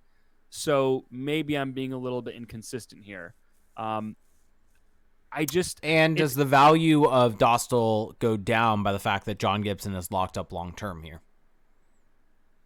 As in his value within the Ducks organization, because when John Gibson, his value is that you can trade Gibson and not feel as bad about it. Fair. Like that's his value, but you have to actually trade Gibson for that value to be fully realized. So it's a tough one. Like, I think that the flip side of that coin is if you trade Lukas Dostal, you still have John Gibson. He's still locked up. Assuming he's just average for the remainder of his contract, then you're fine. And you have Jakob Chychrun. And maybe this isn't even a debate, really. So I think there's a fine case to make that trade. Yep. I wouldn't feel awesome about it because I kind of just like this idea of having the goalie in the wings to make get a Gibson expendable. But you gotta improve your actual roster at some point, and this is a way of doing that. Yep, exactly. All right, so time for questions from Twitch. So for those of you on YouTube, yes, we're on YouTube, youtube.com/crashpond, where you can like and subscribe to our videos. Hit that notification bell to get notification whenever the video gets posted. You can see all the charts I put on the screen and everything like that.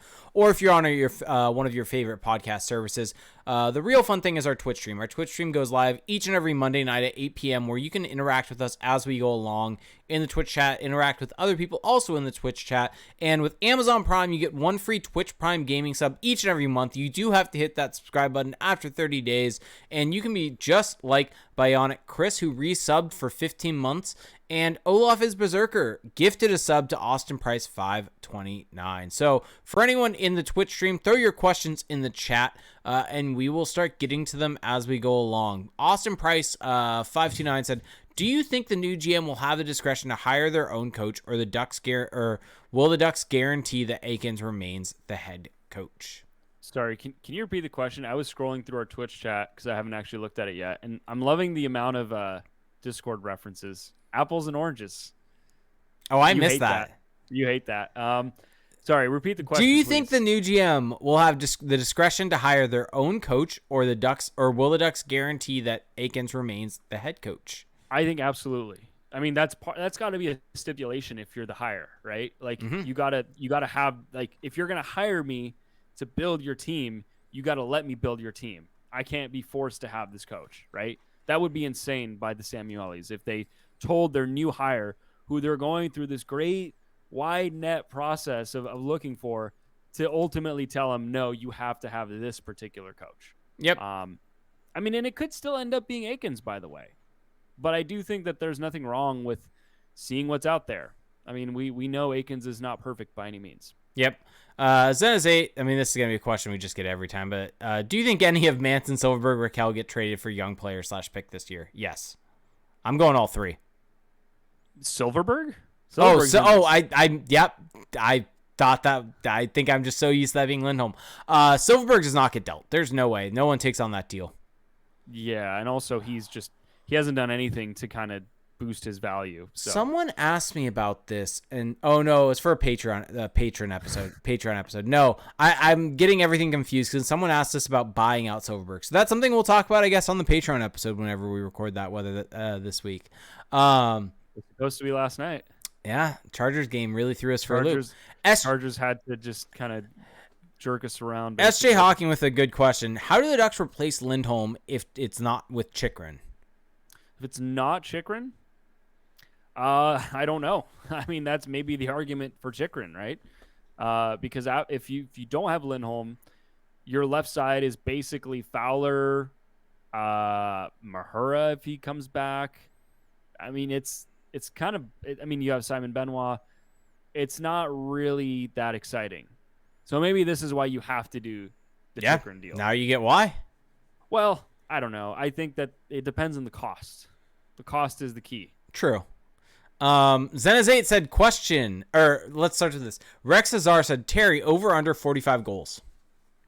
Over. You know over. What? I'm going to go over.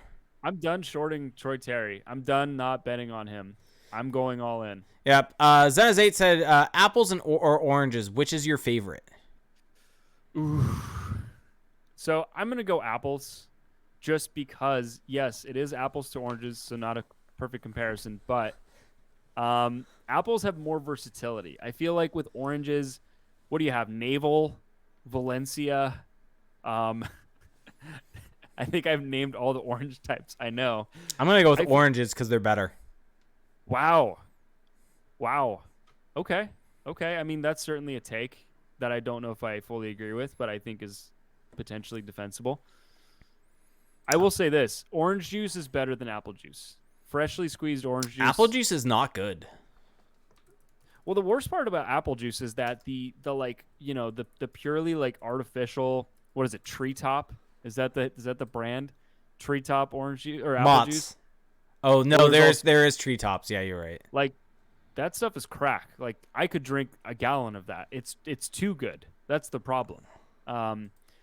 But freshly squeezed orange juice is excellent. Although I will say this, made some over the weekend and got serious heartburn from it. So that wasn't great. Wow. Might need to watch how much I gulp down. Yeah, pace yourself there. Yeah, I was down bad for about an hour. It wasn't great. I also had other stomach issues from my protein shake, so I was hurting. There you go. Let's see. DB Lowry asks question: how are Lacombe and other Ducks D prospects doing? So I'm just kind of looking because I haven't checked in a little bit, but I mean, Henry Thrun has 14 points in 13 games. I mean, this is the hard thing is it's all a point analysis, so who knows what that actually is. I'm gonna be completely honest. I haven't watched them in their NCAA games, so can't really talk a lot. I think I saw that Lacombe. Yeah, let's see. Lacombe has 9 points in 20 games, all assists. Yeah, I mean it's hard to say. Yep. Lewis X29 says, does Anthony Stolarz get traded this deadline?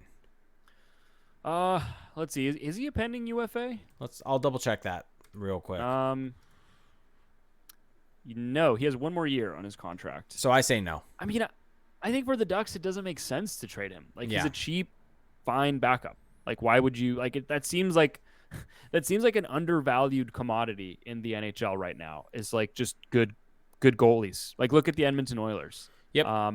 So I would say just hang on to him. Yep. Austin Price 529. Why can't the Ducks just extend Lindholm? They have plenty of cap space. I think the problem with that is that with Lindholm, you're not going to get the full value of that deal. You're overpaying basically for all the years where he was underpaid. You're making up for lost time, and he is going to decline over the course of that contract. And by the end of it, you're going to be in the situation that you've seen, with Henrique and Silverberg and other players where Kessler. where it becomes Perry, where it becomes an anchor. And I think that with Lindholm, like he doesn't have a great injury history. Like I just don't really know if it makes sense to kind of spend that big contract, because you only have so many of those cards to play. And I don't know if he's the guy that you do it on. And you don't necessarily, sure, they have the cap space now. And this is one thing I keep harping on is that, sure, they have the cap space right now, but that doesn't necessarily mean that in 3 to 4 years, halfway through this deal, if it's an 8-year deal, that they're still going to have the cap space for him because Trevor Zegras is going to need a new deal and be on potentially his 3rd deal by then. Jamie Drysdale, same thing. Troy Terry's going to need a new deal.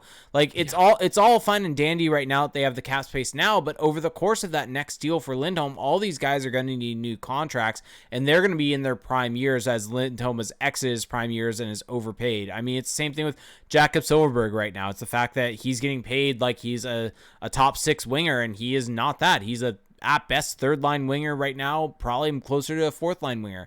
I mean, Jakob Silverberg right now, what would you say if I told, or how do you feel by me saying this? He currently is the highest paid forward for the Ducks on their active roster. Yeah, he's not giving them full value on that investment. And like that's the thing. It's a product of the system and the way that the payment structure is set up in the NHL. Like I'm not trying to blame these players for robbing. Take the money they can get. Yeah, like it's like they get underpaid up front and they get it back on the back end. Like that's just how these things are. That's how this has been set up. But the thing, and here's the important part here. That's changing. Yes, younger players are getting more and more money, and so you don't want to be the team that has given a bunch of money to older players to where they can't pay their younger players, so their younger players hold out and potentially get offer sheeted from other teams. Well, and that's the thing. I mean, the summer of 2023, like don't look now, but summer of 2023, Troy Terry, Trevor Zegras, and Jamie Drysdale, all RFAs. Like that Zegras deal is gonna. I mean, it's gonna be the Hughes deal, right? Like Yeah. it's gonna be a massive extension Yep. unless they go bridge on him. Terry, I don't know what he's gonna ask for, but assuming he has another great season, which he probably will. Comtois potentially also RFA that summer, depending on how he progresses. Yeah, like the Ducks, like the cap space is good now, but keep in mind this is not a permanent thing. No. And you got to be very cautious. And so I'm not against making a big investment, but I just don't think Hampus Lindholm is the guy to do that with. And the other thing, and this is the key aspect also of this, is it takes two to tango. We don't know how Hampus Lindholm was feeling, if he wants to stay, where he's at, what he wants from money-wise, term, anything like that. Bold, unsubstantiated take. I think he fully wants to test the market. Yeah, I think so also, because if you remember, Lindholm was the guy who, when he got this current deal, said, I need to not take less than I'm worth, and I want to get what I'm worth, not only for myself, but for other people. And so I guarantee that he's someone that wants to know what he's worth on the open market. And here's the thing, if he is not signed to an extension, you cannot run the risk of him leaving for nothing. Like, you just can't. Like, even if he signs on July 1 for the Ducks, I think that's still not a risk worth taking. Like, you need to trade him at the deadline if he is not signed to an extension. I don't think they should give him an extension, but I think there's an argument that you could make for it. But if he is not signed to an extension, he has to be moved. Plain and simple. Yeah, I mean, look, I don't blame him. Like, go get that. Get that money. But like for the Ducks, you've got to cover yourself. Yeah, and it doesn't make sense to ride this thing out and potentially come out empty-handed. Like, he's just not the guy you do that for. No, I'm sorry. And this isn't the year to do that either. It's the Ducks aren't a cup contender right now. No, they're just not. Like, if the Ducks were the best team in the league and their options were to wait it out on Lindholm or things like that, then you can make the argument he's your own rental. That's just not where the Ducks are at right now. That's not where they're at in their contending window. Nope. Zenas8 asked us, question, do we ever see Cody Curran? I'm going to go with no. Yeah, I think it's a no at this point. I mean, the hopeful side of me wants to say yes, but like the Ducks have had so many opportunities to do so, and they just haven't. I mean, good for him, though, that all the while he's making a bunch of money. So that's nice. Yeah. Making $1 million this year. There you go. Playing the AHL. Goons never said die. Have you even ever had Jake, have you even ever had an apple crumble before? I'm assuming that's like an apple pie or something like that. Yes, apple pies or apple whatever they are delicious, no doubt. But that is like a treat made with apples that has sugar and cinnamon and all this other stuff. I'm simply talking about the pure fruit of apples versus oranges, not things that you can make with them. And look, oranges are better. There's no orange pie. That should say everything in this debate. There's orange sherbet. Let me ask you this, though. What is your favorite apple if you were to choose one? Because there's some options here. I guess. Fuji. I don't know. I think Granny Smith is still the elite god tier. I'm not an apple enthusiast where I actually even know all the different types. Well, I've had kicks where I eat apples for like weeks on end, like an apple a day, literally, and I just get tired of certain types, so I have to rotate them out. Green apples are delicious, although candy apples, amazing. I mean, here's my power ranking. If I'm gonna power rank, apples, Granny Smith is like a far and away number one. Should we save this for the Patreon? No, this is gonna be quick. I have the chart in front of me. Number 2 is Fuji, I think. Number 3 is probably a tie. It's a 3-way tie, which is a two-way tie. Honeycrisp and McIntosh. And then after that, it's just everyone else. I think Golden Delicious. Say that again?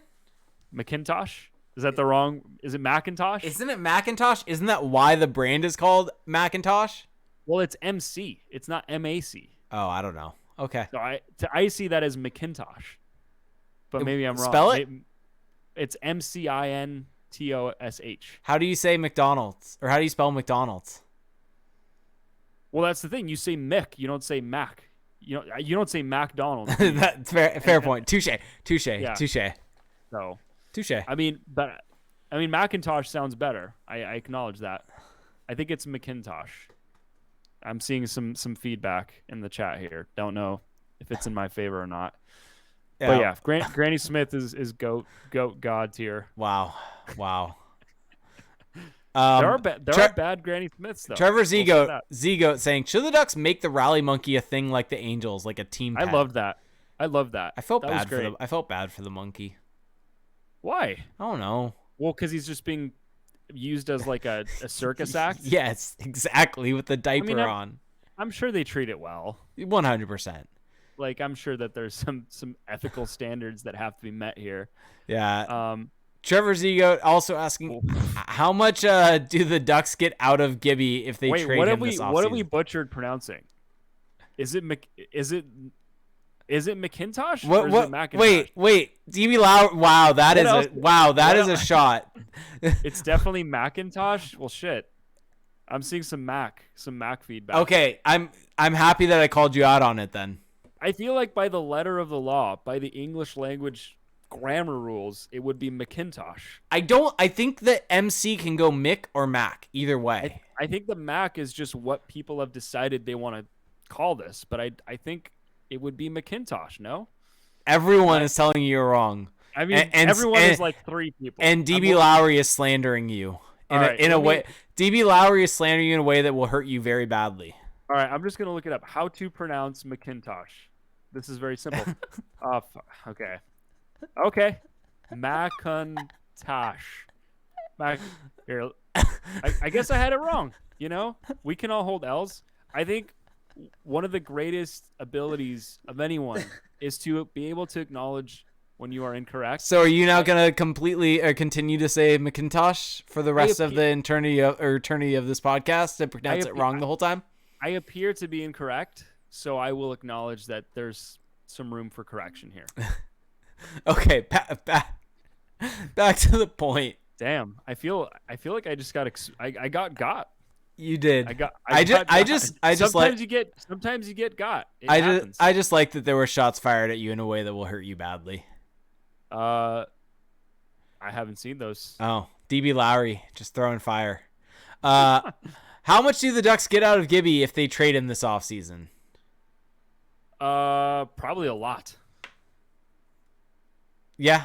Right? Like he's still a top tier starter, I would say.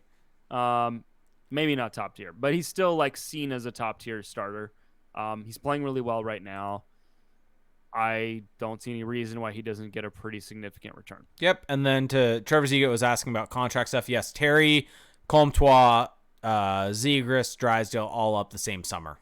I just want to point out that I love the name Trevor Ziegler because it makes me think of the game Goat Simulator, which is actually a thing. You can simulate being a goat. Like that's funny. Have you started playing it yet? No, I've been on Flight Simulator. There you go. Do you think, if available, the Ducks should offer sheet or try to trade for Patrick Laine? We're still on the Laine thing? I don't know. It's from Trevor Zigoat. No, I think the Laine ship has sailed. Okay. I think there was a point in time where the Ducks wanted Patrick Laine and it didn't happen, and I don't know if they circle back. Yeah. Zen is 8, by the way, just completely throwing you under the bus thing. I've gone to actual apple orchards, and they call it Macintosh. Well, shit. Well, hey, maybe that was just a regional thing. Maybe they have it wrong. You don't know. Why would that orchard? I thought you said you were going to hold the L. No, but I now you're doubling down. No, this isn't a doubling down. This is a double down. No, this is just like you can't. That's like saying, okay, my friend tried this diet and it worked. Therefore, this diet must work for everyone, right? Like, it's possible that an apple orchard. What's the name of an apple orchard person? An orchardist? I don't know. It's possible that they may yet mispronounce the type of apple. Like, it's possible. So I wouldn't use that as cold hard evidence. Now, wait, I have it wrong. If we ever get to talk to Mason McTavish again, we need to say. By the way, I'm fully acknowledging that I pronounce it wrong. Just for the record. Should we ask McTavish if it's Mick or Mac? I mean, we don't say McTavish, do we? McTavish. It's an MC, right? I think everyone has it wrong on this McIntosh scenario. I think they've got it wrong. You keep saying you're not going to double down, and then I'm not doubling down. Now you're like tripling down. Well, I just want to show that there's a reasonable basis for why I'm pronouncing it that way. Like, it's not completely out of left field. Like, it's not like saying Zegras or something like that. Lewis X209 said, "Will Felix get a goat simulator?" Well, first I'm gonna get Farm Simulator before I get Goat Simulator. I think that Farm Simulator. These all sound like they can be taken in a very weird way. Yeah, well, I think Flight Simulator's hard, man. Flying a plane turns out it's not easy. I'm kind of like bummed out. All right, let's end with this question. Who's the most likely to get a bridge deal from the 2023 RFA class you mentioned? Ooh. Could it be Comtois? No, it's going to be his third deal. I don't think well, how many years would that take him? How many more? It feels like this season is going to end up being a bit of a wash for him. And then what's going to happen next year?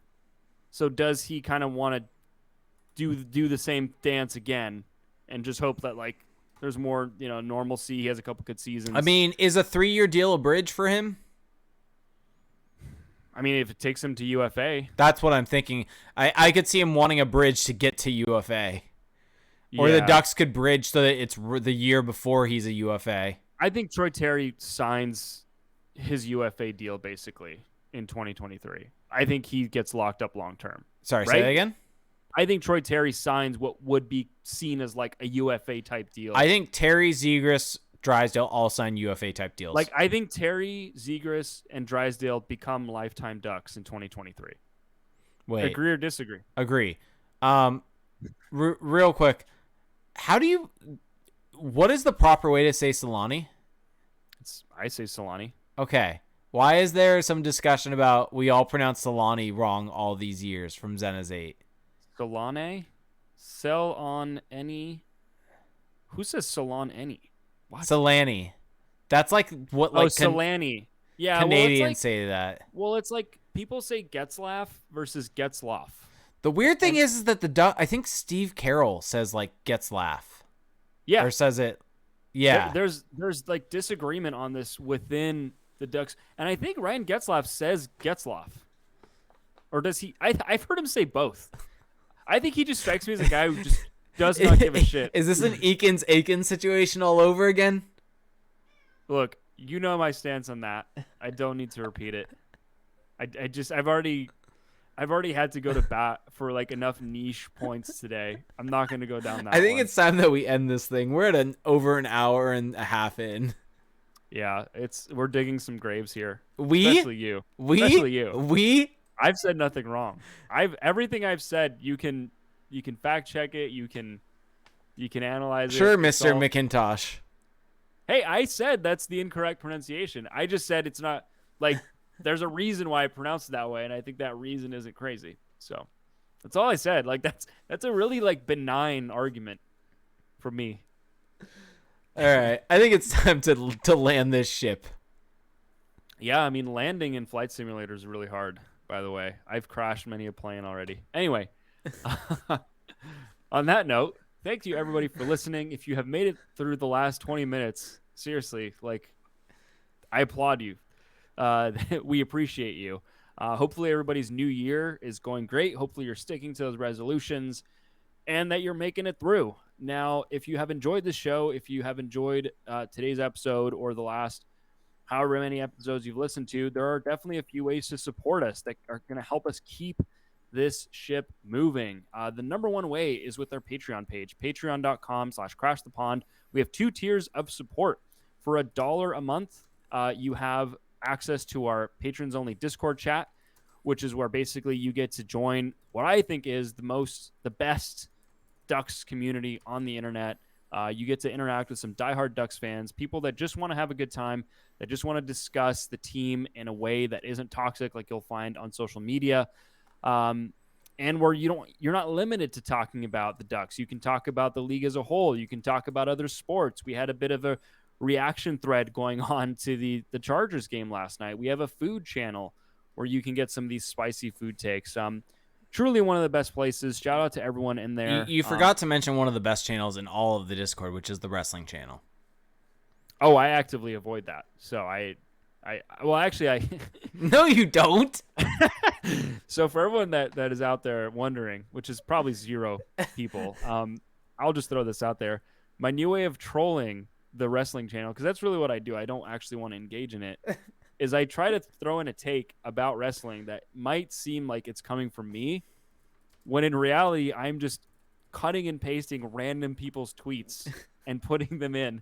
And Lewis in our chat, Lewis has he figured it out, and he legitimately, after I post them, he puts the exact tweet from just some random person with like 4 followers, because I'll just type in like Orange Cassidy or whatever his name is, and then just whatever pops up, I'll just cut and paste that into the chat. It's pretty funny. I mean, it's funny to maybe 4 people at most, but it brings me some joy. And that's what the Discord does. It brings people joy. I think that's something we can all hang our hats on. So that's for $1 a month. Now, for $5 a month, you get access to 2 bonus episodes on top of the actual Discord chat. So we go deeper there into different Ducks topics. We look more at like the big picture stuff that we maybe don't have as much time to talk about when we're trying to get through all the latest news on the regular show. We'll also do more league-wide stuff, rankings. That's probably my favorite part of that show, is when we do our rankings or when we pick the awards winners. And we'll also just maybe go completely off topic, talk about shows, talk about video games, talk about stuff that unfiltered we just don't have the bandwidth to do on the regular show. Book of Boba Fett, by the way. We're 2 episodes in. We don't have enough material yet to get a full-on Jake 30 minutes straight of explaining every episode on the Patreon pod. We're going to get there. That was so much fun on The Mandalorian. That's the thing that happens. So anyway, that's for $5 a month. And if you truly love the podcast, you can also pledge to us $15 a month. Previously, this was a tier where we offered the watch along. Now, just for full transparency, it's something that we're retiring for now. It just wasn't something that we were able to provide at a level where we felt like we were giving you guys the full value. You can still pledge at that tier just if you really want to support us, but just full disclosure, we're no longer offering the watch along. So all of that you can find at patreon.com/crashthepond. Now, if you don't want to pledge any money, that's totally understandable, totally fine. You can still support us in some great ways. If you search Crash the Pond on Apple Podcasts, you can leave us a rating and a review, and those go a long way. They help the show grow. They help us get noticed. They help us just keep the lights on, essentially. And they're so much fun. We don't have any new ones to read this week, but when you do post it, we will read it on the show, and we will have a blast doing it. I guess there was an earthquake right now. Really? I guess. Monica just came in telling me there was an earthquake. Well, that's in Long Beach. Newport is a safe harbor. 1 point. Oh, nope. That's from 4 hours ago. Never mind. Maybe Monica just was shaking. Who Maybe. knows? Okay. So you can also find us on Spotify if you're not on Apple Podcasts. So subscribe to us there. You can also find us on YouTube, youtube.com/crashthepond. You can get the video version of the show. You can see all our silly faces. You can see Salem the Black Cat invading Jake's space. You can see my really cool and unique background. You can see Jake's bobblehead and Funko Pop collection. That's all on YouTube. You can also see where we post the charts in our Twitch stream. So it's a lot of fun. Check that out. And outside of that, make sure to check out our website, crashthepond.com. We got an article up, the Writer Roundtable, which was a ton of fun to do. It's a few days old now, but still pretty relevant. I mean, it's just our takes from the early part of the season so far. Definitely a big shout out to that guy, Bobski. He was the one that spearheaded it and got everyone on board. And shout out to everyone who contributed, because I think the diversity of not only opinions but writing styles makes for a fun read. And outside of that, you can find us on Twitter at Crash the Pond on Facebook. Jake is on Twitter at RainierGames91. Be nice to him, please. Show Jake some love in 2022.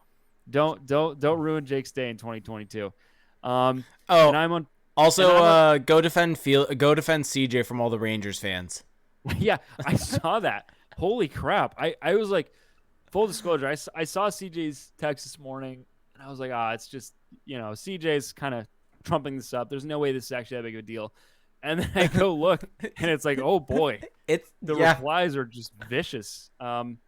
Anyway, so yeah, you can find me on Twitter at Felix_Sicard. I have made the drastic move of turning off my notifications from Twitter. So I don't look at replies anymore. I don't look at likes and retweets when I'm like on my computer. But still, you can DM me if you want to hit me up there. So anyway, with all that being said, have a great week, everybody. And we will talk to you at the next show. Have a good one. Bye.